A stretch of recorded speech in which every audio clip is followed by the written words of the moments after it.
inca, la première superpuissance des Amériques, et sa fabuleuse capitale, Cusco.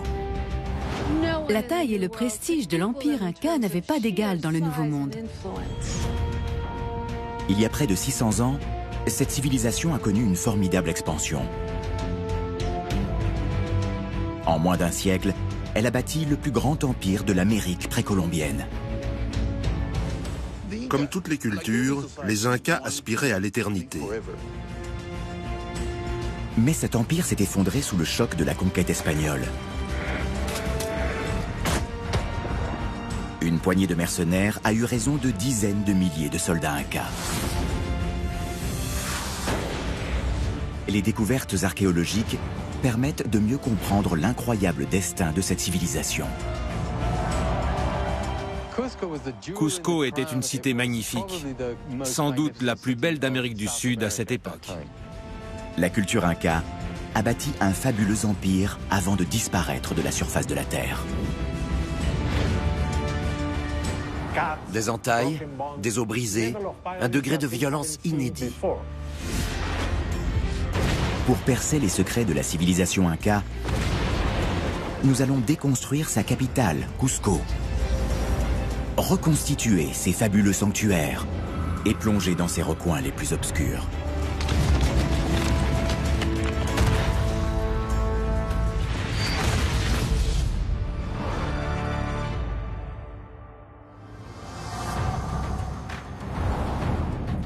L'expansion inca commence au début du XVe siècle.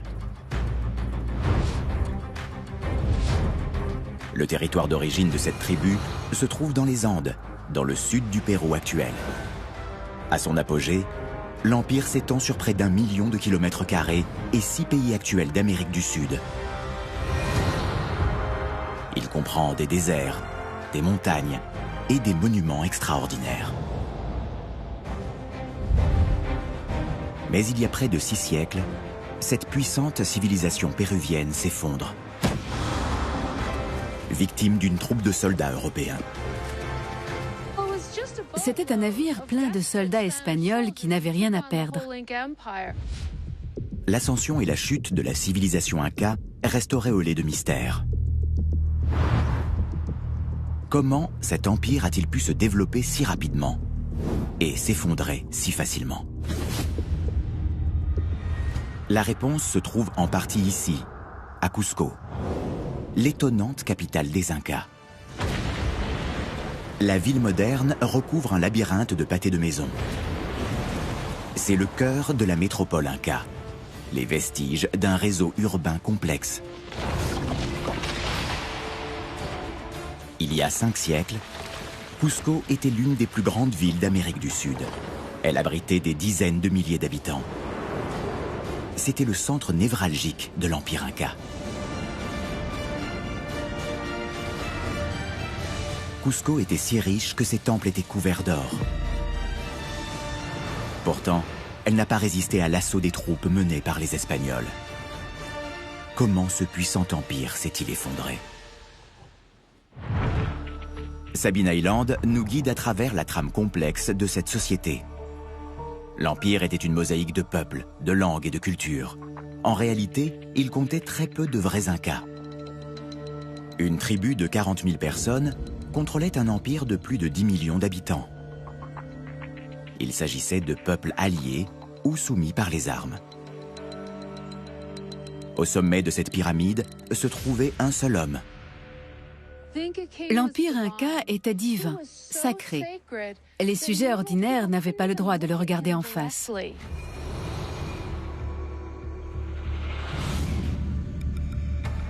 Selon la légende, les premiers Incas seraient nés du soleil. Ce clan serait un jour sorti d'une grotte au cœur de la montagne. Le soleil leur avait commandé de s'établir là où leur bâton d'or s'enfoncerait dans la terre. C'est ainsi qu'ils auraient fondé Cusco. Peu à peu, la cité sacrée s'est développée. Elle est devenue le centre du pouvoir inca. Le roi était nommé Cusco, le nombril de la terre, parce qu'il pensait que la ville était le centre de l'univers. Cette tribu a bâti un vaste empire en moins d'un siècle. Comment a-t-elle fait? Cet ancien couvent espagnol nous apporte un élément de réponse. Il a été bâti sur les ruines du Coricancha, le temple du soleil. Le sanctuaire était fait de pierres taillées parfaitement ajustées. Les pièces étaient orientées sur les solstices d'été et d'hiver. La salle du soleil abritait les momies des anciens souverains incas.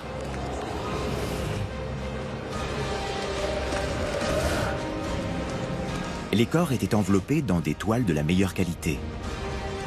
À leurs pieds, on avait déposé du vin et des objets d'argent et d'or. Les anciens souverains étaient divinisés. Ce culte cimentait l'empire inca.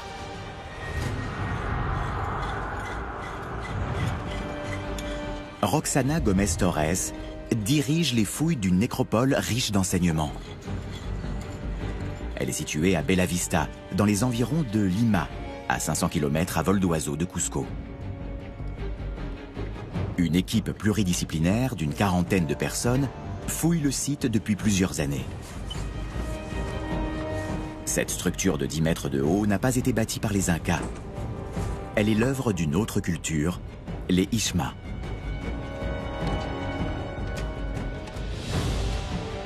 Le site a livré des vestiges qui précisent la nature de la conquête inca.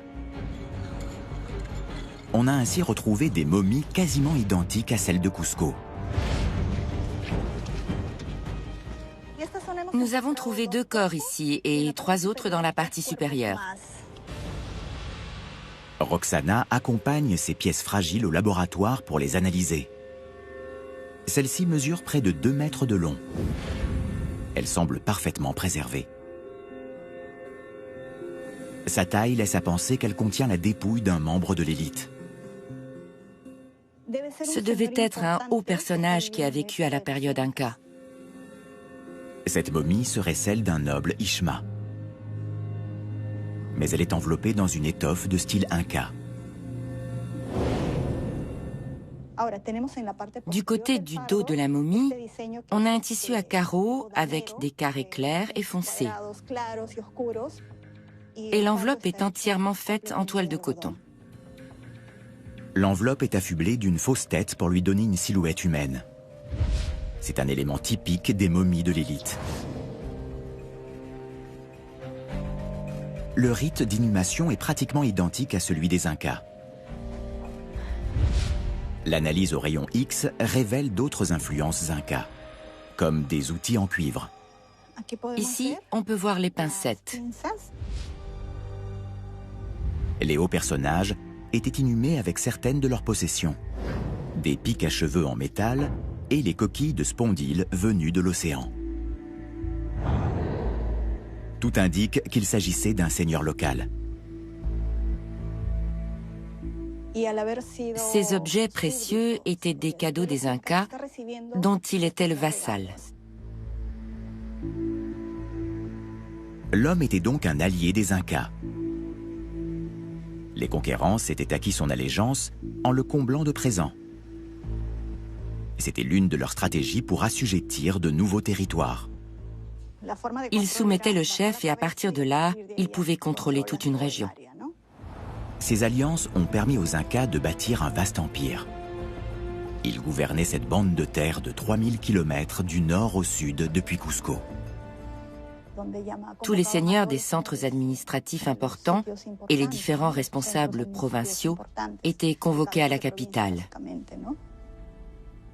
Cette domination avait des effets positifs. Jusque-là, les tribus des Andes étaient en état de guerre permanente. Les Incas ont imposé leur pouvoir fédérateur et apporté la stabilité et la sécurité. En cas de sécheresse ou d'épidémie, les Incas considéraient de leur devoir de nourrir et de soutenir les sujets fidèles. Les chefs locaux pouvaient être reconnus comme citoyens d'honneur de l'Empire. Ils devenaient Incas par privilège. Les souverains de Cusco leur octroyaient des terres et un statut prestigieux.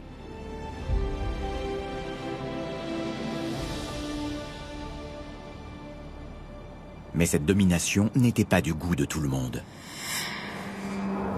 Les rebelles étaient écrasés par une puissance militaire impitoyable. Cette petite ethnie a réussi à dominer une vaste région accidentée. C'est la preuve d'une ambition hors norme. Les Incas étaient des bâtisseurs d'empire. Ils ne se sont pas laissés intimider par les obstacles. Comment cette modeste tribu est-elle devenue une superpuissance militaire?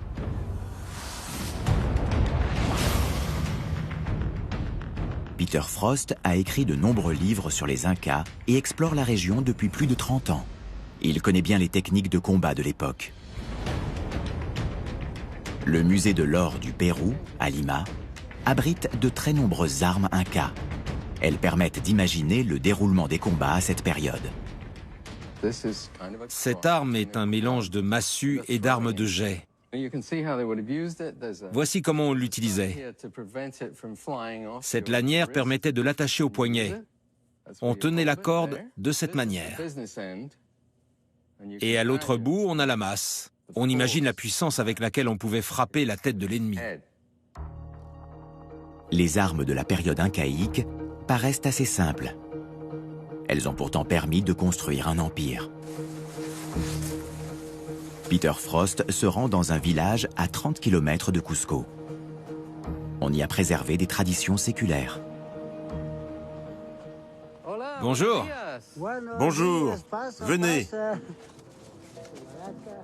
Erasmo Mamani utilise toujours une fronde Inca pour chasser le petit gibier. Vous tuez un renard à combien de mètres avec ça? À 200 mètres. Des chroniques espagnoles du XVIe siècle décrivent l'usage que les Incas faisaient de ces frondes.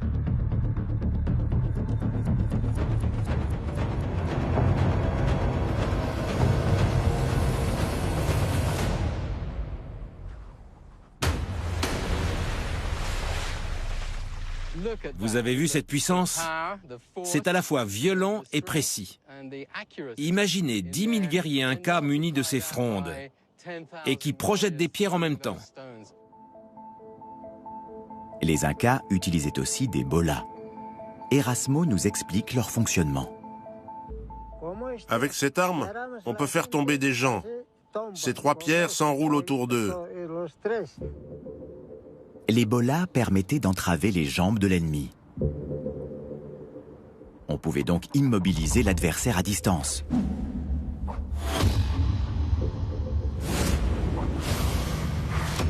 Mais le combat rapproché était encore plus violent. Vous imaginez votre tête à la place de la pastèque? La puissance de ces armes est impressionnante. Mais les Incas n'étaient pas les seuls à les utiliser. Leurs ennemis disposaient du même arsenal. Alors comment ont-ils pu enchaîner les victoires? Les Incas déployaient leurs troupes de façon plus efficace. Ils étaient plus précis et mieux coordonnés. C'est leur discipline et leur sens de l'organisation qui leur a permis de remporter toutes ces batailles. La chaîne de commandement devait être parfaitement huilée. On engageait le combat à distance et on le terminait par un corps à corps. La supériorité des Incas venait de leur grande préparation et de leur nombre. Cusco jouait un rôle clé dans ces victoires. Les Incas y avaient bâti une académie militaire pour former des bataillons d'élite. On y entraînait des soldats loyaux, entièrement dévoués à l'empereur. Ces hommes étaient prêts et même impatients de se battre pour l'Empire. Ça leur donnait beaucoup de prestige d'être un guerrier victorieux.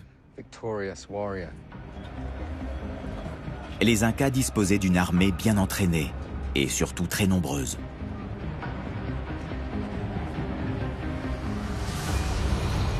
Cette puissance leur conférait un atout déterminant, le pouvoir d'intimidation. La frayeur qu'ils suscitaient n'a cessé d'augmenter à mesure que l'Empire s'étendait. Avant la bataille, le roi offrait une chance à l'ennemi de se rendre. En échange, le vaincu devait payer un tribut à échéance fixe. Si l'adversaire refusait, les soldats incas projetaient d'abord une pluie de pierres.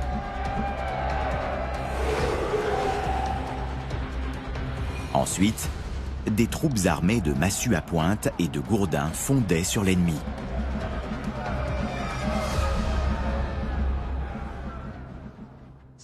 Au fil des décennies, leur armée s'est développée et l'Empire s'est étendu. Ils sont devenus une force irrésistible, la plus grande armée d'Amérique du Sud. À partir du début des années 1430, les Incas vont s'étendre à un rythme effréné. En un peu moins d'un siècle, ils vont conquérir en moyenne 11 000 km² par an. Mais en quittant les Andes, ils vont s'opposer à de grandes civilisations rivales.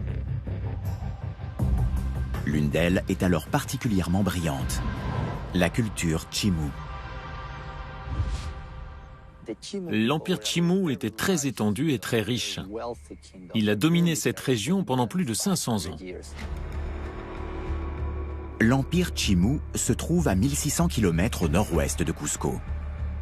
C'est une bande de terre désertique située dans l'actuel Pérou entre l'océan et les Andes. En dépit de faibles ressources en eau, les Chimú ont bâti une civilisation prospère. Leur capitale est une vaste cité fortifiée, Chanchan. Chef-d'œuvre d'urbanisme, elle abritait environ 30 000 habitants. L'artisanat Chimú, et notamment sa céramique monochrome, atteignait un haut degré de perfection. Chanchan s'étendait sur 20 km². Elle était plus vaste que Cusco. Comment les Incas ont-ils réussi à soumettre ces puissants rivaux? Dans les Andes, les Incas n'avaient jamais rencontré d'armée aussi puissante. Quand ils sont arrivés, les Chimú n'ont pas baissé les bras. Ils se sont battus. Gabriel Prieto a dirigé les fouilles d'un site majeur à proximité de Chanchan. Des vestiges retrouvés à 5 km de la ville racontent la conquête inca. Près de cette église, on a retrouvé 19 squelettes inhumés avec le plus grand soin. Ils étaient entourés de précieuses offrandes funéraires, dont des céramiques noires, caractéristiques du style Chimú. Ce sont presque tous des vétérans de guerre. Leurs squelettes portent la trace de coups violents. Certains os présentent des excroissances qui signalent des fractures réparées. Il s'agissait de coups reçus lors de combats féroces. Cette tombe peut-elle nous apprendre comment les Incas ont soumis les Chimú? Gabriel Prieto examine les ossements.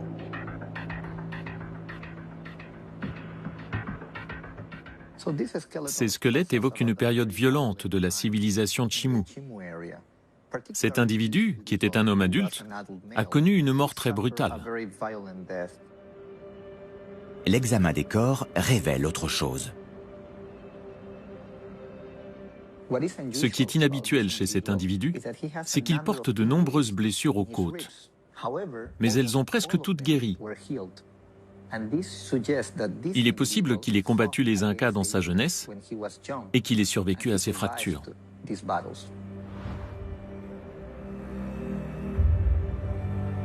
Ces squelettes confirment que les Chimú ont longtemps résisté aux Incas. Leur armée était assez puissante pour les tenir en respect.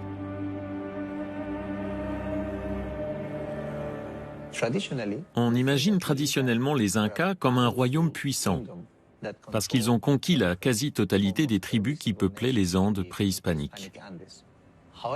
Mais quand ils sont arrivés dans cette région, ils se sont heurtés à un redoutable adversaire qui leur a tenu tête pendant de nombreuses années. La machine de guerre inca se serait-elle enrayée? Comment ont-ils fini par vaincre les Chimú? Quand les armées incas sont arrivées dans ces plaines côtières, ils n'étaient pas préparés à la résistance des Chimú. Ils ont donc changé de tactique. Les armes et la diplomatie avaient échoué. Il leur restait la ruse. Ils ont ainsi trouvé le point faible de Chanchan, le manque d'eau. Ils se sont aperçus que la cité de Chan Chan était entourée par de formidables canaux d'irrigation. À partir de là, ils ont vu qu'en coupant l'alimentation en eau, ils pouvaient battre les Chimú. Les Chimú ont alors tenté de creuser des puits dans l'enceinte de la ville. Mais les Incas ont fini par soumettre ce puissant rival. La guerre n'était pas terminée pour autant.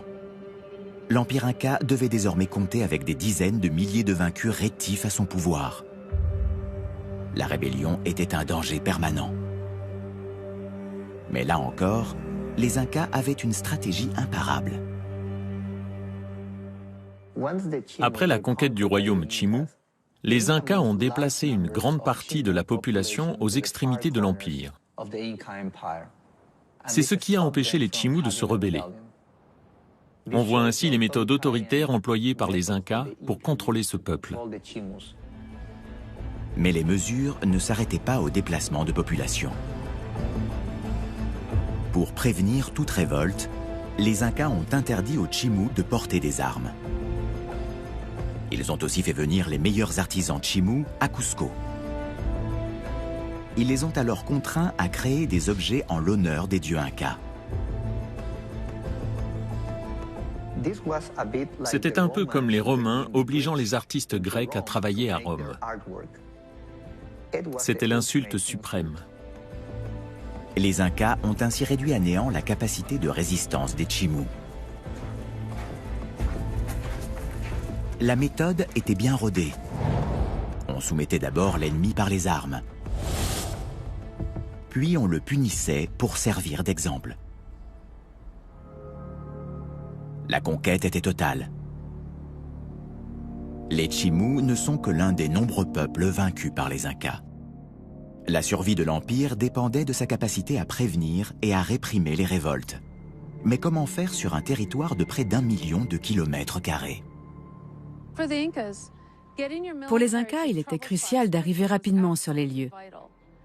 Il fallait mater les révoltes rapidement pour éviter qu'elles ne s'étendent. Sabine Island nous emmène sur les traces du formidable système de communication Inca. Pour contrôler cet immense empire, il fallait pouvoir circuler rapidement à travers des régions à la géographie très variée. Un véritable exploit.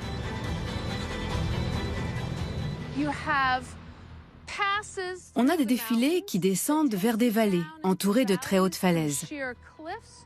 On a des rivières à franchir, et puis sur chaque rive, un terrain très accidenté. On a la forêt vierge d'un côté et l'un des déserts les plus secs au monde de l'autre.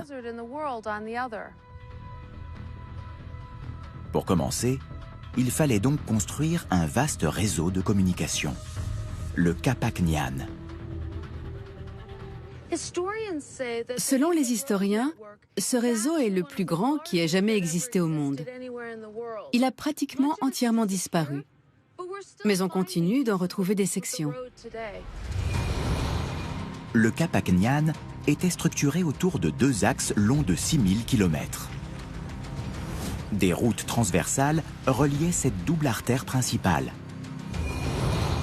Le réseau était parfaitement adapté à ce terrain accidenté. Des escaliers en pierre permettaient de franchir les pentes abruptes des Andes. Des ponts suspendus enjambaient les rivières et les défilés. Certains mesuraient 45 mètres. Dans le désert, les routes étaient protégées du sable par des petits murets.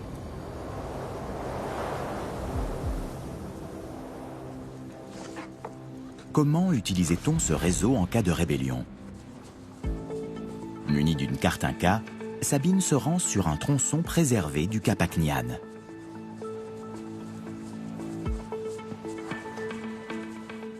Voilà, nous sommes sur la grande route des Incas. L'emplacement correspond exactement à ma carte Inca. Un peu plus loin, on trouve la section principale du Capac Ñan. Ici, la route fait 5 mètres de large, la taille standard de l'époque. C'est une autoroute militaire.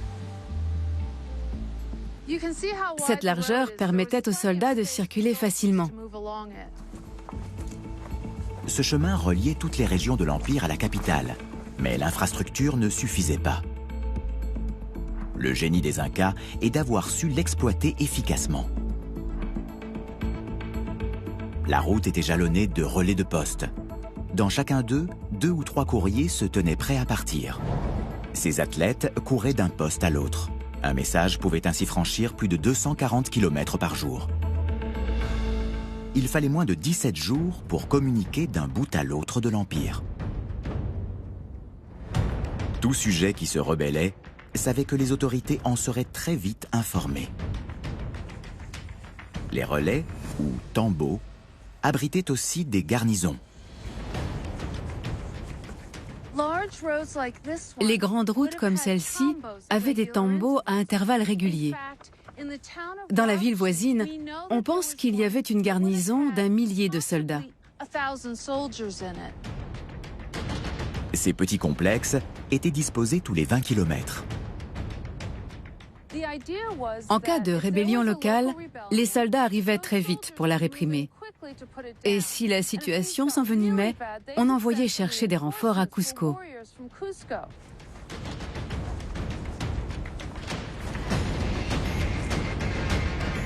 Ce système de routes et de garnisons maillait l'ensemble du territoire. C'était un puissant moyen de dissuader les fauteurs de troubles.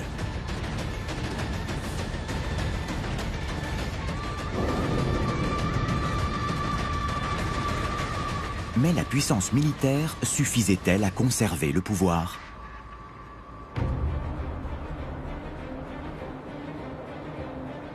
Au début du XVIe siècle, l'Empire Inca s'étend sur près d'1 million de kilomètres carrés. Il couvre la totalité des Andes centrales, depuis les jungles de l'Est aux plaines côtières de l'Ouest. Cette expansion fulgurante cache une étonnante réalité. Les Incas sont infiniment moins nombreux que leurs sujets. Ils ont dû trouver le moyen de montrer leur supériorité. Contrôler la population, c'est toujours un défi. Et plus le territoire est étendu, plus c'est difficile. 40 000 Incas régnaient sur un empire de plus de 10 millions de personnes. Comment sont-ils parvenus à maintenir leur domination? L'architecture de Cusco témoigne d'un autre atout majeur de cette civilisation. Les Incas étaient d'excellents bâtisseurs. La capitale abrite les vestiges d'un palais, le Cusicancha. Il est composé de grands édifices qui bordent une vaste cour carrée. Ce même schéma est reproduit à travers toute la ville. Les unités d'habitation sont reliées par des rues. Elles partagent un système d'évacuation des eaux, comme dans nos villes modernes. Cette architecture a contribué à asseoir la domination des Incas sur leurs vassaux. Sabine Island nous montre comment ils ont imposé leur urbanisme à travers l'Empire. L'aménagement de la ville reflétait à la fois l'identité et la hiérarchie de la culture inca. Les Romains avaient mis en place un système similaire.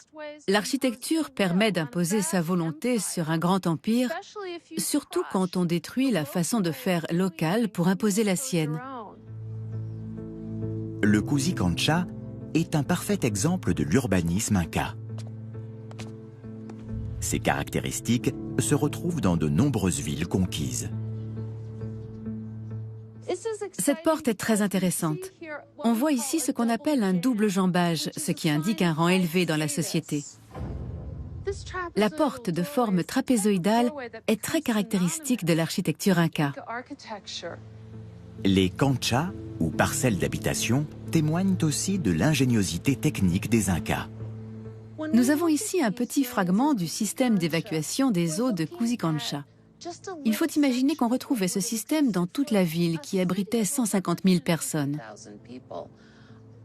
Je ne sais pas comment ils ont fait sans la technologie moderne. Ça paraît incroyable. Mais c'est la preuve de la capacité des Incas à maîtriser leur environnement. La maçonnerie est tout aussi exceptionnelle. Les murs dénotent une grande maîtrise de l'appareillage à joint vif. Les blocs sont ajustés avec une précision extraordinaire, sans aucun liant. La cohésion est si parfaite qu'une lame ne passerait pas entre les pierres. D'autres civilisations avaient un talent pour élaborer la pierre. Ils lui ont donné des formes, ont sculpté des statues. Pour les Incas, ce qui comptait, c'était le matériau en lui-même.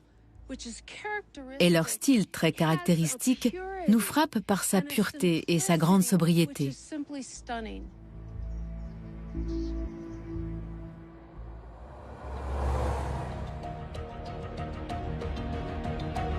Les Incas ont imposé cette architecture monumentale à travers l'Empire. Ollantaytambo se trouve à une 60aine de kilomètres au nord de Cusco. Il s'agit de l'une des premières villes conquises par les Incas sous le règne de Pachacútec. Il a tout rasé pour reconstruire Ollantaytambo à son idée, selon sa vision des choses. Il voulait utiliser la conception de l'urbanisme inca pour transformer l'identité de la population locale. Certains quartiers de la ville sont des répliques de la capitale. Les Incas se considéraient comme un peuple civilisateur. Ils se voyaient comme supérieurs à la plupart des autres tribus. Ils étaient convaincus qu'il était de leur devoir de répandre la civilisation sur toute la surface de la Terre. Les bâtisseurs incas ont transformé Ollantaytambo en une Cusco miniature. Elle possède son temple du soleil et des rues bien aménagées. On retrouve même les portes à double jambage. C'était leur façon de marquer leur territoire et d'afficher leur puissance. Leurs édifices, leurs constructions servaient à démontrer au peuple conquis qu'ils devaient devenir des Incas.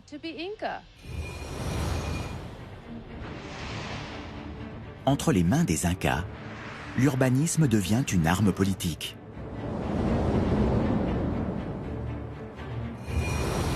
À Cusco, les dignitaires habitent les quartiers en hauteur. Le petit peuple vit en contrebas.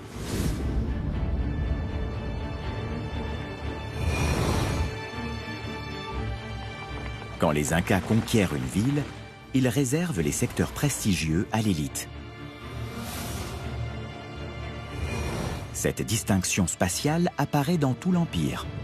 La hiérarchie sociale est inscrite dans la structure des villes. Les sujets l'ont constamment sous les yeux. Les Incas ont ainsi imposé leur culture à des millions de personnes. Mais le pouvoir isole. À mesure que l'Empire grandit, Cusco et son élite dirigeante risquent de perdre le contact avec le peuple.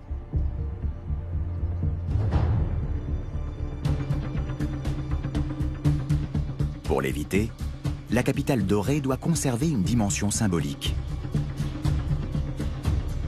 Il faut montrer que Cusco est bien le nombril du monde.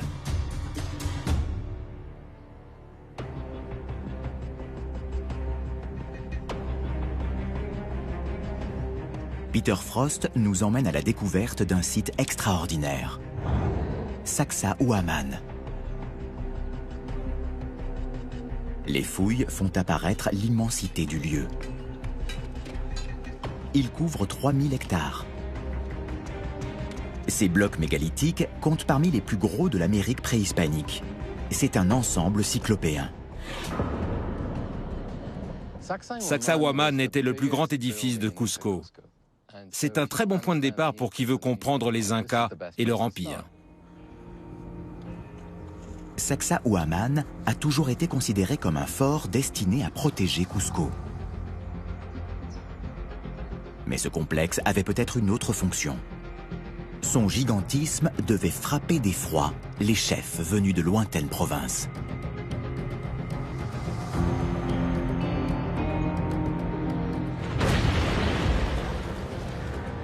Sacsayhuaman était alors un site spectaculaire.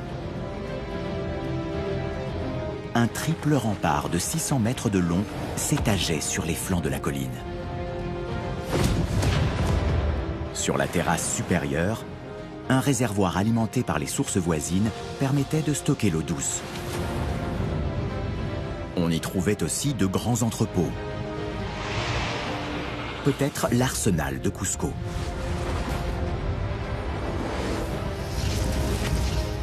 Sacsayhuaman était-elle davantage qu'une simple forteresse?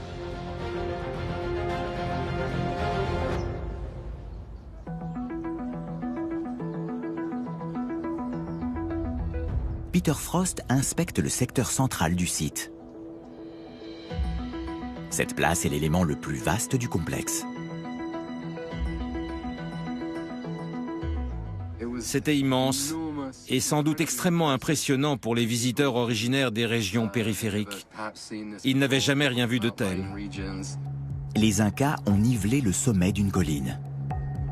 Ils ont déplacé des dizaines de milliers de tonnes de terre pour créer cet espace, grand comme 3 terrains de football. Francisco Solis Diaz est le directeur des fouilles. Selon lui, la place était à la fois un lieu de cérémonie et un espace sacré. Les Incas se devaient d'impressionner la population avec des cérémonies somptueuses. Les historiens pensent que des festivités organisées par l'élite inca réunissaient chaque année des milliers de sujets. Le clou du spectacle, c'était l'empereur lui-même. Des gens issus de tous les milieux assistaient à la cérémonie. Les Incas régnaient sur la population et ils devaient afficher leur pouvoir et impressionner le peuple pour qu'il sache qui était le chef.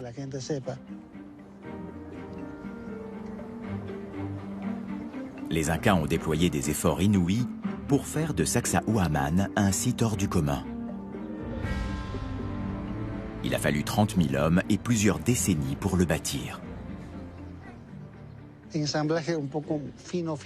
Ils ont ajusté les blocs avec tellement de précision qu'on ne peut même pas faire passer une aiguille entre eux. C'est un travail très méticuleux. Ils ont utilisé des pierres préformées qu'ils ont polies sur place et assemblées, comme ceci, à joints vifs. Les fouilles semblent confirmer que le bassin circulaire était un réservoir. On a assez d'éléments matériels pour le prouver. Ce réservoir servait à distribuer l'eau aux spectateurs réunis lors de ces événements. On a retrouvé des canaux qui alimentaient la place en eau. Les cérémonies qui se déroulaient dans ce cadre prestigieux devaient laisser les sujets sans voix. L'objectif était peut-être d'unir des chefs provinciaux de langues et de cultures différentes et de garantir leur loyauté à l'Empire. Ils avaient bien conscience de l'impact psychologique des cérémonies, de l'importance de dégager une aura d'invincibilité pour que leurs vassaux les suivent et leur obéissent. Ce site le démontre plus clairement qu'aucun autre.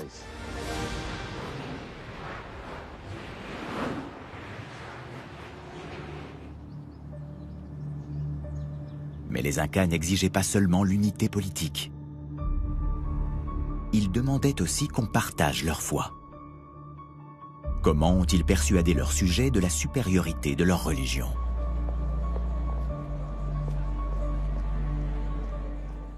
Dans les Andes, il n'existe pas de système de croyance unifié, ni de mythe, ni même de récit des origines partagées par tous. L'expression de la religion est très différente d'une région à l'autre.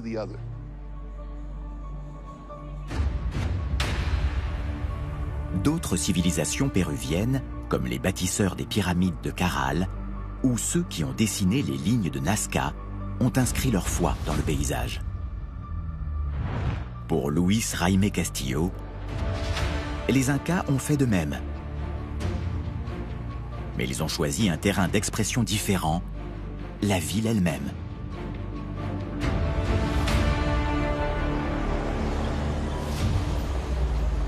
Selon des chroniques espagnoles du XVIe siècle, Cusco avait la forme d'un puma. Pour les Incas, c'était un animal sacré. Ils admiraient cet élégant félin pour sa force et sa ruse. Le puma est l'un des éléments les plus importants de la cosmologie inca. Selon la légende, le roi Pachacutec aurait fait dévier 2 cours d'eau et déplacer des milliers de tonnes de pierres pour que Cusco ressemble à un puma.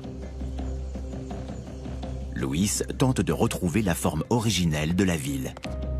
Il commence par les 2 rivières qui esquissent le contour du puma. Aujourd'hui, leur cours est souterrain. Il utilise d'anciennes cartes pour les localiser. Nous nous trouvons à l'endroit où les 2 rivières se rejoignent. C'est la place Pumac-Chupan. En quechua, la langue des Incas, cela signifie la queue du puma. Luis note l'emplacement de la queue du puma sur un appareil GPS portatif. Il suit ensuite le cours de la rivière souterraine jusqu'à la rue Pumacurco. En quechua, le terme signifie la colonne vertébrale du puma. Si cette rue représente la colonne vertébrale, la tête doit être devant nous, au sommet de la montagne. On va aller voir. Luis note le dernier point GPS. Il a maintenant tracé le contour de la ville Inca telle qu'elle a été décrite il y a 5 siècles. Il transmet les données GPS à son ordinateur. Sur l'écran, grâce au point GPS que j'ai noté, on voit apparaître la forme d'un puma. Le complexe de Sacsayhuaman représente la tête du puma. Le corps englobe la cité intérieure et la queue s'allonge vers le sud. Les Incas voulaient rattacher leurs origines à cet animal puissant. Et c'est un message qu'ils répandaient sans doute à travers tout l'Empire. Les Incas auraient ainsi modelé plusieurs villes d'après des animaux sacrés. C'était une façon d'imposer leur culte.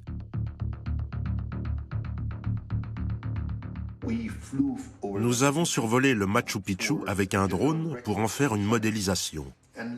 Et voici ce que donne la reconstitution du site en 3D. Vous allez voir, c'est exceptionnel. La modélisation en 3 dimensions montre que cette cité d'altitude a la forme d'un oiseau.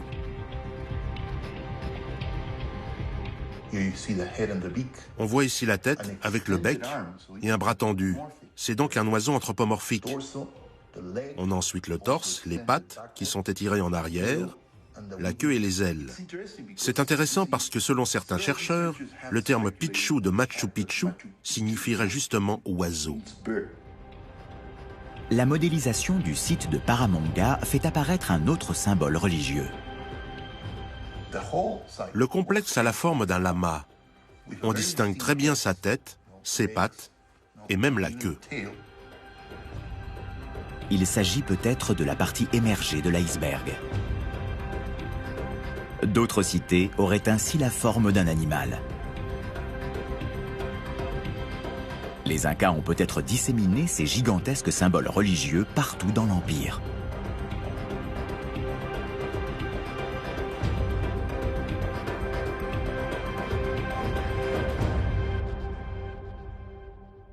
Les Incas ont façonné le terrain, les édifices et leurs villes avec beaucoup de soin pour leur donner la forme d'animaux. Le message est clair.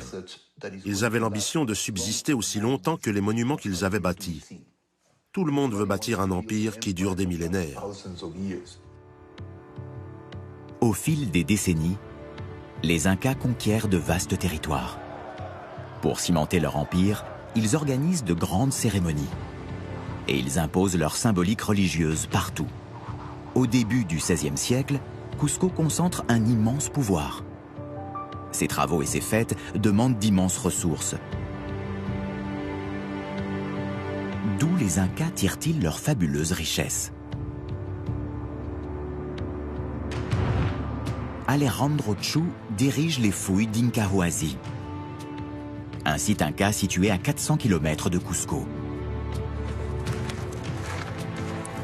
La clé de la puissance inca, c'est le contrôle exercé sur la nourriture. Cette culture ne connaît pas la monnaie. Être riche, c'est alors posséder de grandes quantités de céréales et d'autres plantes nourricières. Quand on contrôle la production agricole à grande échelle, comme le faisaient les Incas, on dispose d'un immense pouvoir. Là encore, les Incas témoignent d'un degré d'organisation supérieur. À Incahuasi, on a découvert des bâtiments d'une surface totale de 20 000 mètres carrés. Il s'agit manifestement d'entrepôts. On pouvait y conserver des milliers de tonnes de produits agricoles.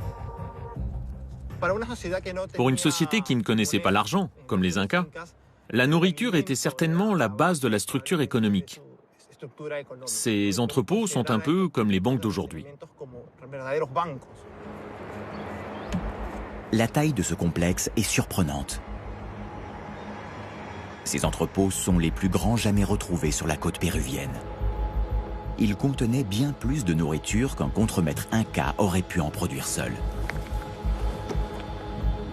D'où venait cette production et quel était son usage? L'équipe d'Alejandro Chu analyse les échantillons prélevés sur le site. On a notamment retrouvé du maïs.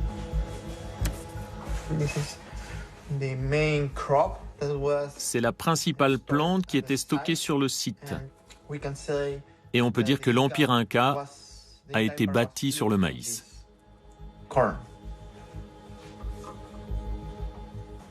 J'adore ce vestige, c'est un piment.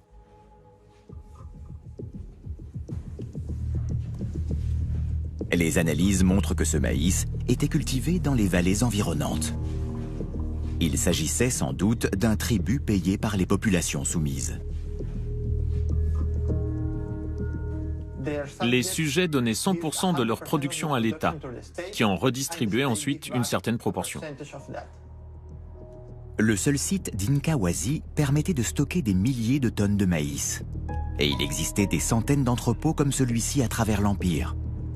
Les Incas ne possédaient pas de livre de compte écrit. Comment pouvaient-ils s'assurer que chaque district avait payé sa part? Et comment gérait-il le flux de ces immenses ressources? En 2013, l'équipe d'Alejandro Chu a fait ici une découverte exceptionnelle.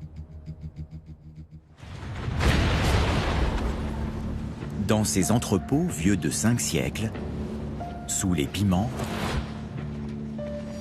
les cacahuètes et les haricots noirs, les archéologues ont trouvé de curieux objets. Il s'agit de cordelettes enchevêtrées. Elles paraissent sans importance, et pourtant. Ces arrangements de nœuds ne doivent rien au hasard. Les ficelles de couleur sont nouées selon un code bien précis. Elles sont la clé de la formidable administration inca. Ces étranges colliers sont ce qu'on appelle des quipus. On en a souvent retrouvé dans les tombes incas, mais jamais encore à l'endroit même où ils étaient utilisés, comme ici. Ces ficelles de fibres nouées servaient à noter des informations, y compris des nombres. Elles permettaient aussi de compter à la manière de nos calculatrices. Les quipus sont des ensembles de cordelettes dont chaque nœud représente un chiffre. On peut déterminer le total en fonction du nombre de boucles du nœud. Ici, par exemple, on a peut-être 8, 3 et 5. Et cette suite correspond à un nombre. Un nœud simple comme celui-ci représente le chiffre 1. Ces quipus permettaient sans doute de noter le montant du tribut payé par chaque secteur. Ce système était utilisé dans tout l'Empire. Les quipus étaient des instruments très puissants. Ils permettaient aux Incas de tenir les comptes de la production au sein de l'Empire. C'était donc un outil de contrôle de la population. Les quipus étaient l'arme fatale de l'administration inca. Mais le système du tribut accentuait sans doute le ressentiment des peuples conquis.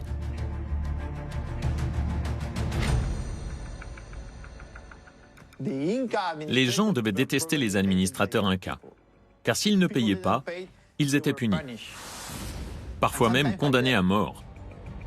Les méthodes incas étaient si impopulaires qu'elles ont provoqué des révoltes. Quand vous avez un tel degré de mécontentement, l'émeute n'est jamais très loin. On a des preuves de révolte en de nombreux endroits pendant la période inca. On sait que les rébellions étaient réprimées avec beaucoup de brutalité.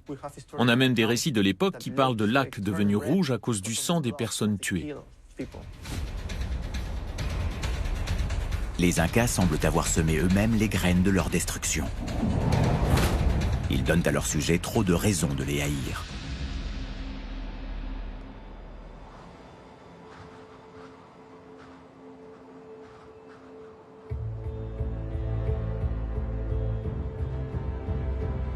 Au début du XVIe siècle, les Incas ont bâti le plus grand des empires précolombiens. Ils ont annexé de nombreuses tribus. Leurs armées ont écrasé de puissantes cultures rivales. Et ils ont édifié des monuments qui sont entrés dans l'histoire. Aucun autre peuple d'Amérique n'avait jamais atteint une telle puissance, et tout cela a été construit en un siècle. Ça démontre une sacrée ambition. L'empire est immense et puissant. Mais il cache des dissensions. Les Incas se sont étendus très rapidement. Certains pensent d'ailleurs qu'ils étaient trop étendus. L'Empire comptait énormément de langages et de cultures. C'était une vraie poudrière. Ces lignes de fracture allaient être exploitées par un envahisseur sans pitié.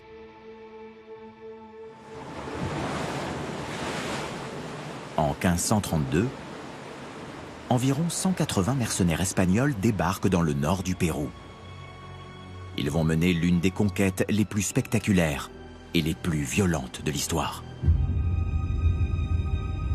En quelques années, ils ont vaincu le puissant empire Inca. Comment expliquer leur victoire? Qui sont ces aventuriers capables de s'attaquer à 10 millions de personnes et de gagner?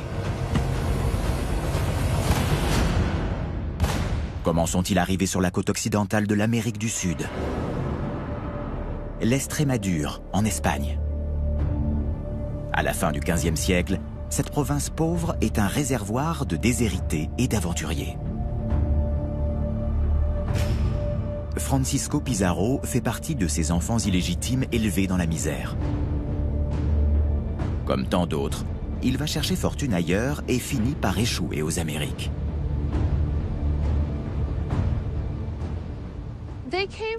Ils venaient d'une région pauvre où si vous n'aviez pas d'argent, vous n'étiez rien. Ils ont voulu devenir quelqu'un. Ils avaient soif d'or et de richesse et ils étaient prêts à les voler.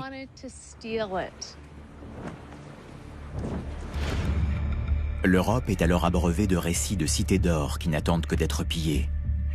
Hernán Cortés vient de renverser la brillante civilisation aztèque. Alors, en 1530, Pizarro met sur pied une expédition. Sa destination, le Pérou. Le roi d'Espagne lui avait donné l'autorisation de s'emparer de territoires au nom de la couronne. L'Amérique du Sud fait 25 fois la taille de l'Espagne. On peut imaginer l'attrait d'une telle expédition. C'était la promesse de terre nouvelle et de richesses à prendre. Les Espagnols débarquent au Pérou en 1531. Et très vite, c'est le choc entre les deux grandes civilisations. Les Espagnols ont su tirer parti des faiblesses politiques des peuples indigènes. Ils ont débarqué des mois avant leur rencontre avec l'empereur Inca Atahualpa. Et quand ils l'ont rencontré, ils avaient une idée très claire des divisions politiques au sein de l'Empire et de l'avantage qu'ils pouvaient en tirer.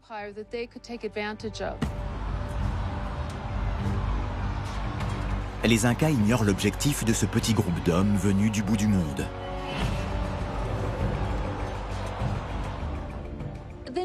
Les populations locales ne comprenaient pas qui étaient ces hommes. Ils avaient de la barbe, ils ne se lavaient pas très souvent. Et quand certains ont vu ces conquistadors monter sur leurs chevaux, ils ont cru qu'il s'agissait d'une créature hybride, mi-homme, mi-animal. Les peuples américains ne comprennent pas davantage la soif d'or des Européens. Pour eux, ce métal n'a pas de valeur matérielle. Il est considéré comme la sueur du soleil. Les Incas aimaient l'or. Il n'y avait pas d'argent dans l'Empire, donc on ne faisait pas un usage monétaire de ce matériau. Mais l'or était magnifique. Il était sacré. On en faisait des objets d'une extraordinaire beauté. Les Incas l'utilisaient pour glorifier leur dieu, mais aussi leur ethnie. Où se trouvent les trésors qui ont attiré les Espagnols?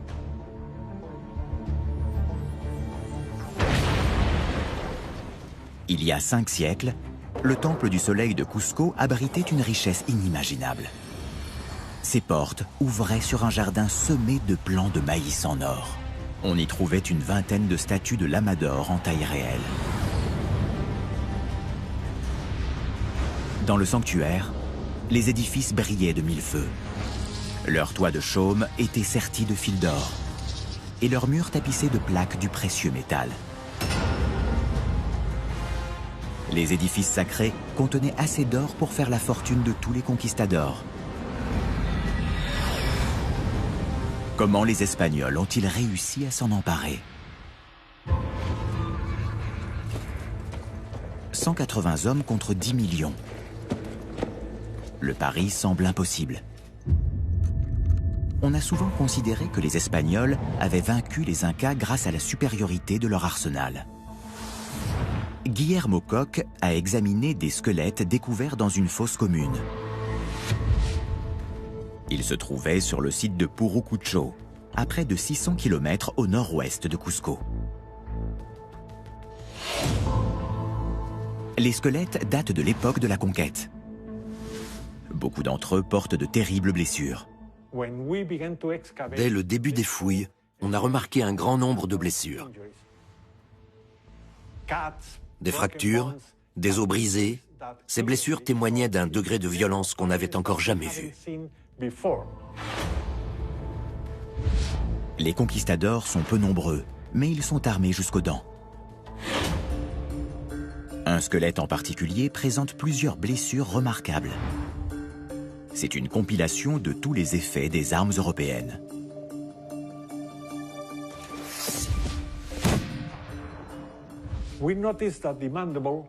La mandibule a été fracturée.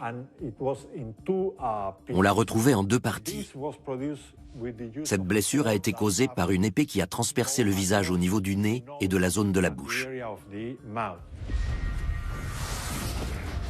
Les Espagnols disposent des meilleures épées de l'époque. Tolède est alors réputée pour la qualité de ses lames d'acier. Elles sont à la fois solides et souples. Une arme fatale dans les mains d'un soldat expérimenté. Les Espagnols possèdent aussi des lances. Et ils s'en servent avec une rare brutalité.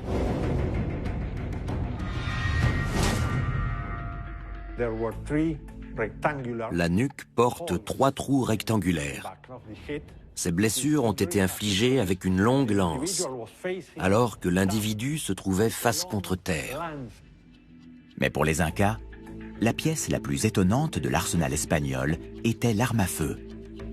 L'un des crânes de Purucucho présente un trou d'un peu plus d'1 centimètre de diamètre. Guillermo Koch a même retrouvé le bout d'os qui a été expulsé par la balle il y a 5 siècles. Il est en parfait état. C'est l'une des premières blessures par balle identifiées sur ce continent.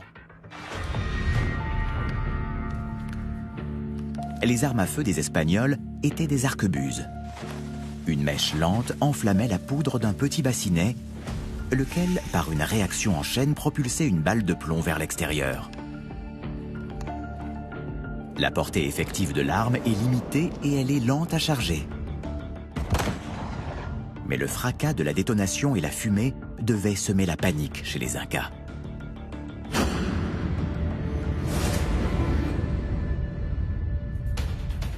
les Espagnols n'avaient pas seulement des armes redoutables. Certains avaient des chevaux. Cet animal n'existait pas en Amérique du Sud. Un conquistador armé, monté sur son cheval de guerre, était un adversaire effrayant. Un cavalier espagnol culminait à 2,50 m. Protégé par son armure, il pouvait charger, disperser les lignes ennemies et revenir rapidement en sécurité. Les conquistadors utilisaient même leurs chevaux pour blesser les Incas.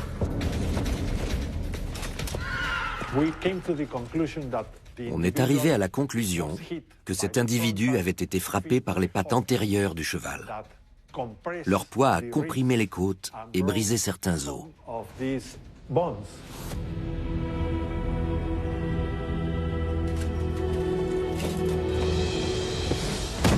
Cette supériorité militaire aurait donné aux Espagnols leur première grande victoire.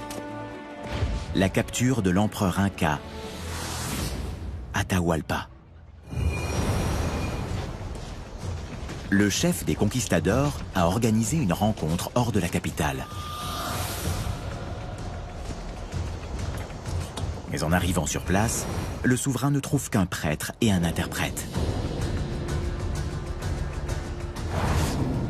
Les soldats de Pizarro sont placés en embuscade.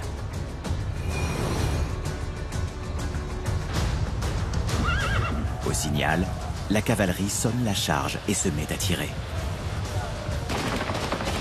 L'immense armée d'Atahualpa prend la fuite. L'empereur est pris en otage. Pour le sauver, les Incas versent une fabuleuse rançon d'or et d'argent.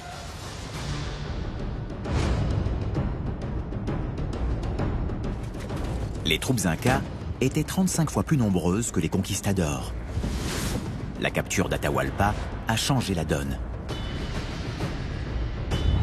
Mais la supériorité de l'arsenal espagnol n'explique pas leurs victoires successives. Les squelettes de Guillermo Cock portent des blessures d'origine différente. Ici, on a un impact en plein visage entre le nez et les yeux.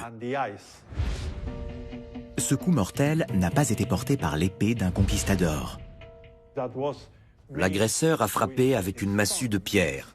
C'est un coup puissant avec une arme lourde et très compacte. Les seuls soldats qui pouvaient manier une arme de ce type étaient sud-américains.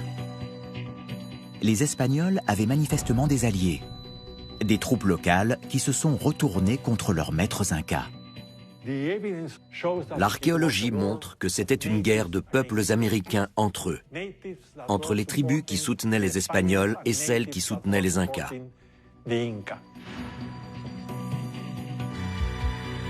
Lorsqu'ils débarquent au Pérou, les Espagnols découvrent un empire profondément divisé.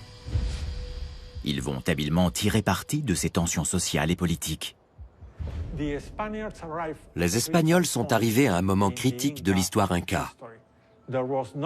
Il y avait d'une part une terrible guerre de succession pour départager les deux empereurs potentiels.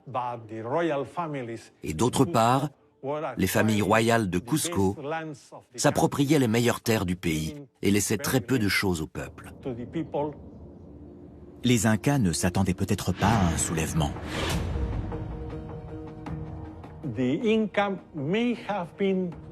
Les Incas ont dû être un peu surpris quand certaines tribus les ont abandonnés pour soutenir les Européens, les Espagnols. Au cours de l'année qui suit, les conquistadors s'avancent au cœur de l'Empire. Après quelques combats, les populations locales se rendent d'elles-mêmes. Grâce aux belles routes Incas, les Espagnols arrivent rapidement à Cusco. L'Empire tombe quasiment sans résistance. Mais les Incas sont loin de s'avouer vaincus, et leur ancienne capitale reste l'enjeu principal de la reconquête.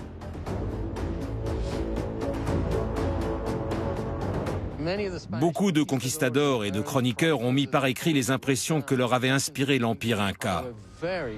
Et tous ont été frappés par Cusco. Ils ont décrit une ville magnifique, bien supérieure à ce qu'on voyait en Espagne.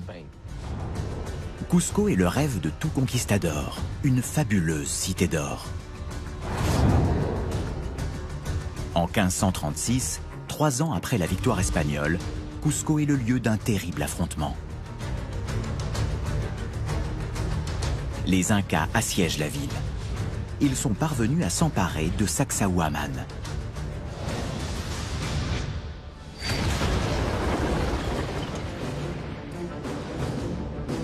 À ce moment-là, la citadelle est encore intacte. C'est un ouvrage défensif spectaculaire. Ces 3 remparts atteignent 18 mètres de haut. Ils s'étirent sur plus de 600 mètres et défendent une colline fortifiée hérissée de tours. C'est l'un des plus grands complexes construits par les Incas. Mais s'agit-il vraiment d'une forteresse imprenable? Les Espagnols ont-ils eu le temps d'identifier son point faible?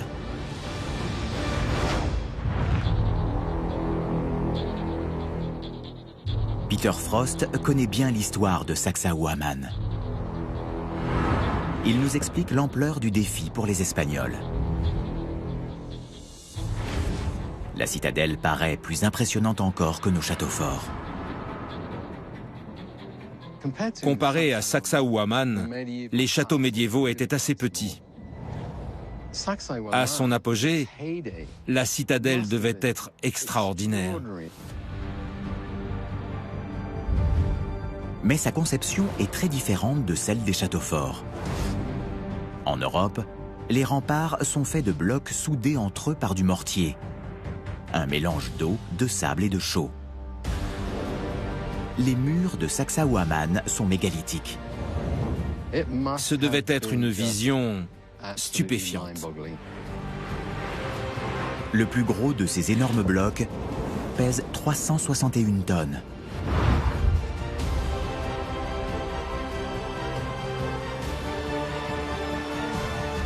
Les Incas les ont taillés de façon à ce qu'ils s'ajustent parfaitement, sans aucun liant. L'équipe de Francisco Solís Diaz, le directeur du site, restaure actuellement les murs de Sacsayhuamán. Pour l'archéologue, les Incas avaient construit un chef-d'œuvre d'ouvrage défensif.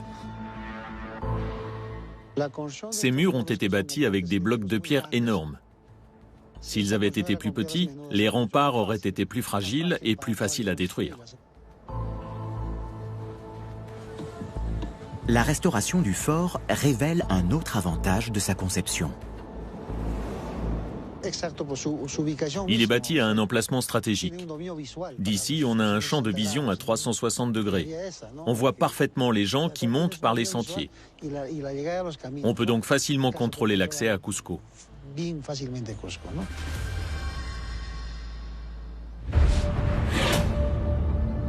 Sacsayhuamán est un monstre de pierre. La taille des remparts n'est pas le seul défi qui se présente à l'envahisseur. Ils sont aussi bâtis en dents de scie. Et les angles rentrants forment des pièges mortels. Si vous tentez de franchir ce mur ici, vous allez être attaqué de ce côté, mais aussi de ce côté, sur vos flancs. C'est une structure défensive très efficace. Je suis sûr qu'un architecte militaire serait d'accord avec moi. Les Espagnols n'ont pas l'ombre d'une chance. Cette fois encore, ils sont en infériorité numérique. Les Espagnols étaient encerclés par plus de 200 000 soldats incas. Certains se trouvaient dans les collines, d'autres dans la ville. Les grands généraux étaient ici, dans Sacsayhuamán. Les Espagnols se trouvaient sur cette éminence, ils étaient très exposés. Il n'était pas question d'envisager un siège long et ils n'avaient pas de possibilité de battre en retraite ou de fuir. Il leur fallait trouver le point faible et attaquer tout de suite. Où est le défaut de la cuirasse? Comment les Espagnols ont-ils pris Sacsayhuamán et mis un terme au siège de la ville? Peter Frost croit connaître la réponse. Du côté ouest, les remparts sont moins hauts. On voit que ces murs sont plus bas que ceux qui se trouvent là-bas, du côté principal. Ici, ils font la hauteur de 2 hommes. Là-bas, c'est au moins 4. C'est peut-être par ici que les Espagnols se sont introduits dans la forteresse. Ils n'ont jamais été plus hauts que cela. On voit qu'ils n'ont pas été abattus, c'est simplement qu'ils n'étaient pas terminés. C'est le talon d'Achille de l'enceinte extérieure. Et à mon avis, les Espagnols ont choisi d'attaquer par ici. Les monuments incas demandaient des décennies de construction. Le fort n'était sans doute pas terminé lorsque les Espagnols sont arrivés. Quand les conquistadors s'approchent des remparts, les Incas les bombardent avec une pluie de pierres. Les Espagnols doivent battre en retraite. Ils changent alors de tactique. À la faveur de la nuit, ils escaladent les remparts de la forteresse.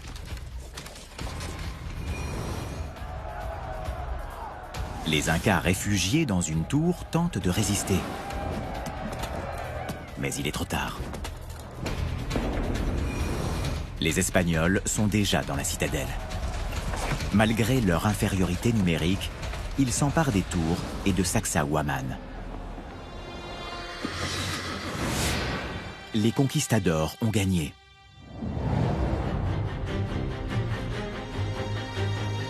Le roi Inca se replie dans les montagnes. Il ne parviendra pas à reprendre sa cité sacrée. Pizarro et les chefs conquistadors s'approprient les appartements royaux de Cusco. Ils se partagent le reste de l'Empire, comme le roi d'Espagne les y a autorisés. Ils ont détruit le plus grand empire des Andes. Mais ils font désormais face à un défi plus grand encore. Le gouverner.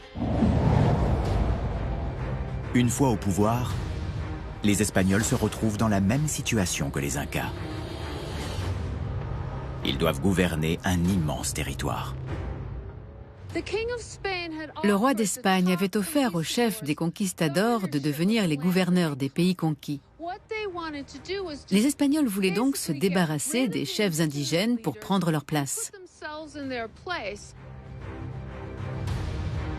Comment une poignée d'Européens vont-ils imposer leur culture à des millions de personnes? On trouve des éléments de réponse dans le couvent Santo Domingo de Cusco. C'est l'un des plus beaux édifices construits par les Espagnols après le sac de la ville. À première vue, il ressemble à n'importe quel édifice catholique. Le plan de son église est en forme de croix latine. Et pourtant, il cache un secret. Les Espagnols l'ont bâti sur l'un des sanctuaires les plus sacrés des Incas. À l'extérieur, on distingue encore le mur de soutènement du Temple du Soleil. Ce choix n'a pas été fait au hasard. Il s'agissait d'éradiquer la religion de l'ancienne élite. Qu'est-il arrivé au reste de la ville ?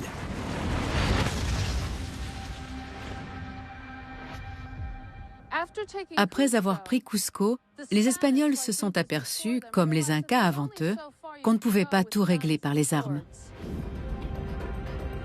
Sabine Island nous montre comment les conquistadors ont remplacé la culture inca par la leur. Les Espagnols ont parfois démantelé les édifices de Cusco pierre par pierre. Ces pierres ont été taillées par des Incas. Leur examen a montré qu'elles venaient de Sacsayhuamán, mais elles ont été réutilisées pour bâtir cette église. On le voit au mortier espagnol qui sert de lion. La ville fourmille d'exemples de ce genre. Ce bloc rectangulaire est un magnifique exemple de travail inca. On voit le piquetage dû au marteau inca, mais aujourd'hui il fait partie des murs d'un couvent. Les Espagnols ont démantelé les monuments incas et recyclé leurs pierres pour bâtir leurs propres édifices. Pour eux, Cusco n'était qu'une immense source de matériaux. Les envahisseurs ont voulu édifier leurs monuments aussi vite que possible. C'était un coup terrible porté au cœur de la religion locale. Les Incas le savaient déjà. L'architecture est un formidable instrument de conquête, à la fois puissant et durable. Les Incas avaient imposé leur civilisation à travers les Andes. Les Espagnols ont usé de la même tactique contre eux. Les Espagnols se sont dit que pour garder le contrôle des Andes, il fallait qu'ils transposent au Pérou leur conception de l'urbanisme, la structure de leur ville avec leurs différents quartiers. Il fallait qu'ils imposent leur culture, car s'ils ne le faisaient pas, ils n'auraient jamais le pouvoir absolu. La domination espagnole est brutale. La première vague de conquistadors s'est déchaînée avec une violence inimaginable contre les indigènes. Je pense que le Pérou a vécu la pire de toutes les conquêtes européennes. Ils ont rencontré les mercenaires les plus cruels, les plus brutaux, les moins éduqués. Les Espagnols veulent totalement éradiquer la culture inca. Les statues d'or sont fondues et transformées en milliers de lingots. Les édifices royaux et les dernières reliques incas sont pillées. Cette pièce contenait les momies des empereurs incas, mais les Espagnols les ont volées car bien sûr elles contenaient de l'or et des bijoux. Bientôt, il ne reste rien de cette civilisation complexe et raffinée.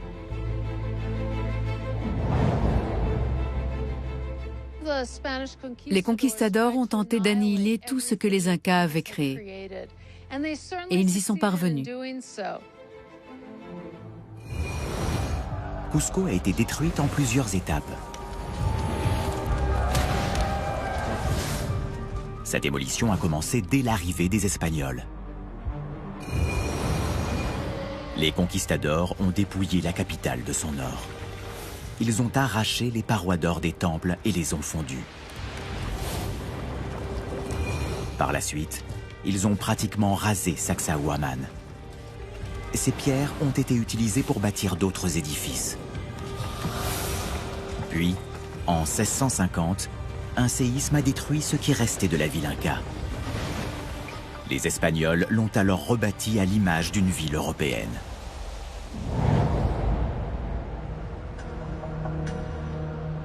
L'archéologie offre une image sans fard de la conquête du Pérou. 180 conquistadors ont mis à genoux un empire. Ils en sont devenus les maîtres. Les Espagnols considéraient leur civilisation comme meilleure que celle des Incas. Et ils voulaient donc l'imposer à la place de celle-ci. Les Incas ont tenté de résister à cette conquête. Pendant de nombreuses années, ils ont conservé leur religion et leur culture. Des découvertes archéologiques récentes permettent d'en savoir davantage sur cette période. Elles confirment la longue résistance des Incas. Nous retournons à Bella Vista, à 500 km de Cusco. Roxana Gomez Torres y a fait une découverte troublante. Les vestiges d'un massacre commis par les conquistadors après leur arrivée au pouvoir. On ne pensait pas retrouver des corps de cette époque. C'est une période de transition difficile, avec la résistance contre l'invasion espagnole. Donc, c'était très surprenant. Les hommes jetés dans cette fosse auraient été des alliés des Incas. Ils auraient pris part à une rébellion contre les Espagnols en 1536. Mais les squelettes ne sont pas uniquement masculins. Le charnier contient aussi les corps de femmes et d'enfants. Nous avons ici le crâne d'une femme percé de 5 impacts. Ces blessures sont vraiment étonnantes. Ici, nous avons le crâne d'un enfant qui devait avoir 6 ans. Il a été frappé violemment dans cette zone. Il ne porte pas de traces d'autres coups. Selon Roxana, il s'agirait d'une exécution sommaire pour punir une rébellion. Les blessures par balle indiquent que les tueurs étaient probablement espagnols. On va prélever un échantillon au niveau du point d'impact. Il faut procéder avec beaucoup de précautions. On va prélever l'échantillon à l'endroit où on a le plus de chances d'avoir des traces microscopiques du projectile. On va essayer d'avoir des poussières de matière qui se sont déposées lors de l'impact.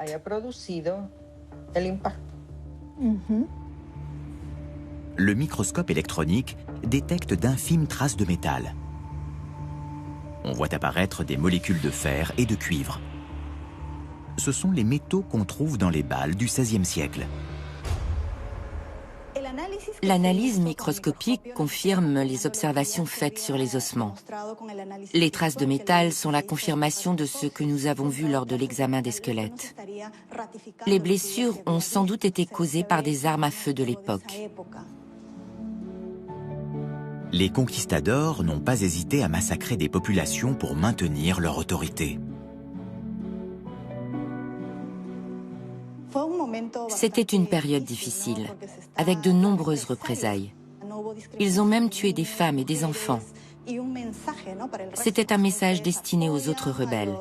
Voilà ce qui vous attend si vous les soutenez. Ces découvertes dressent un sombre tableau de la conquête espagnole. Les conquistadors auraient-ils sous-estimé la résistance inca?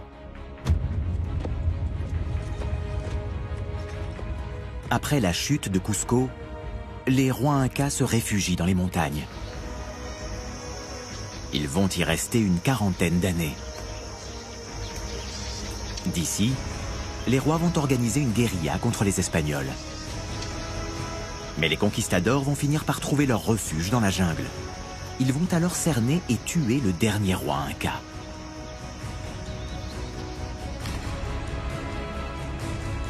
Les Espagnols ont-ils vraiment réussi à éradiquer les croyances locales? Selon Alejandro Chu, les Incas ont continué à pratiquer leur religion en secret. Et ce culte n'a pas duré quelques décennies, mais plusieurs siècles. On en trouve la preuve à Incahuasi, le centre administratif inca à 400 km de Cusco. Le site a livré des centaines de fragments d'eau. Ils sont antérieurs à l'invasion espagnole. Ce sont des os de momies incas. Ce qui est remarquable, c'est qu'ils ont été brûlés. Qui a pu brûler des momies incas et pourquoi? Alejandro Chu a pu dater leur destruction. Les momies ont été brûlées au XVIIe siècle, soit bien après la fin de la conquête. Les chrétiens ont-ils tenté d'empêcher les Incas de pratiquer leur culte?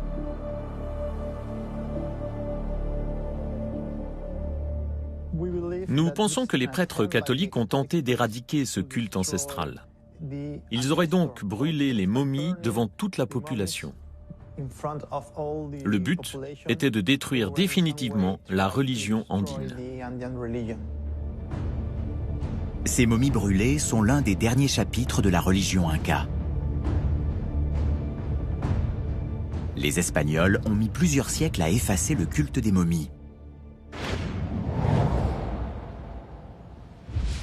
Il reste une énigme. Qu'est-il arrivé au peuple inca? Il semble avoir disparu de la surface de la Terre. Une découverte sensationnelle a permis de lever une partie du mystère. Elle a été faite en 1985 sur l'Aconcagua, à l'extrême sud de l'ancien empire inca. Des alpinistes sont tombés sur la dépouille momifiée d'un jeune garçon. Il se trouvait dans une structure en pierre semi-circulaire. Son corps était enveloppé de plusieurs épaisseurs de textile et entouré d'offrandes. Les analyses ont montré qu'il avait été sacrifié lors d'un rituel inca. On l'avait emmené dans les montagnes, drogué, puis tué d'un coup sur la tête. Le corps était si bien préservé que 5 siècles plus tard, son ADN était intact.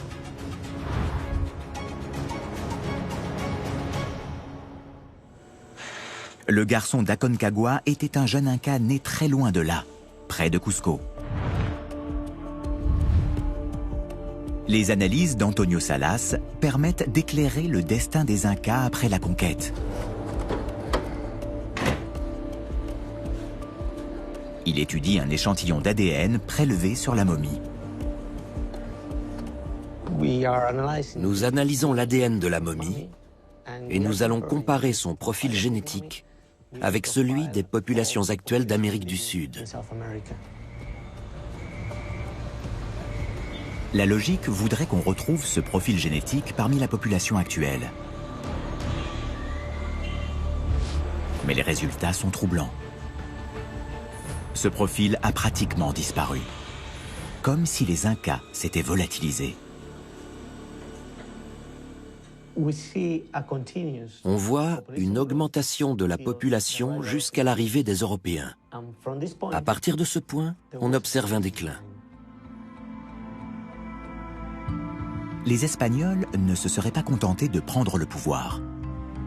Ils auraient aussi massacré des milliers de familles Incas. Sommes-nous en présence d'un génocide? Le déclin de la population Inca peut être dû à des conflits militaires, mais il est aussi lié au mariage avec des Européens. Au fil du temps, son ADN s'est dilué. Un autre facteur a joué un rôle crucial dans le déclin de la population Inca. Quand les Espagnols ont débarqué, ils ont apporté des tueurs invisibles. Des maladies inconnues des populations américaines, dont la variole. Leur système immunitaire n'était pas adapté pour combattre ces virus. L'arrivée des Européens a été tragique pour les Incas. Pour les ethnies locales, cette maladie était une bombe à retardement. On sait qu'aujourd'hui encore, en Amazonie, quand les populations indigènes entrent en contact avec des personnes d'autres régions, elles sont très vulnérables aux maladies.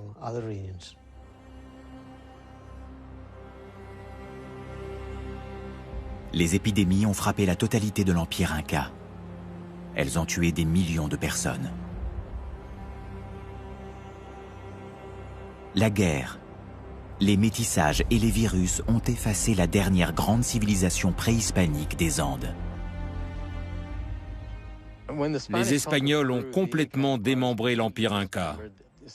Ils ont mené une entreprise de pillage systématique qui a pratiquement anéanti tout ce que les Incas avaient accompli. Les grands monuments Incas ont quasiment tous disparu. Mais les grandes cités de Cusco et du Machu Picchu émerveillent toujours les visiteurs. L'Empire Inca était une première absolue dans l'histoire de cette région. Cette civilisation a accompli un exploit d'une ampleur inimaginable en à peine un siècle.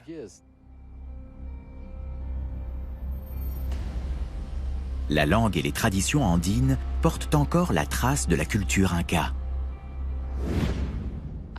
Je crois que les populations locales ont encore une grande affinité avec les Incas et avec l'histoire des Andes partout dans la cordillère. Et je pense que les gens sont très fiers de ce fabuleux patrimoine. Les archéologues enquêtent sur les vestiges de la civilisation Inca. Peu à peu, ils percent les mystères de cette incroyable culture. Fins diplomates, redoutables guerriers et grands bâtisseurs, les Incas possédaient tous les atouts pour construire un empire organisé et puissant. Ils n'ont pas eu le temps de le consolider. Leur création est tombée aux mains des conquistadors. Ils ont été victimes d'armes nouvelles et de leurs propres dissensions. Pendant la conquête, tout s'est passé de façon très rapide. Les Incas avaient toujours un temps de retard. Les Espagnols n'ont fait que reproduire ce que les Incas avaient déjà accompli. Conquérir un territoire et imposer leur civilisation sur les ruines d'anciennes traditions.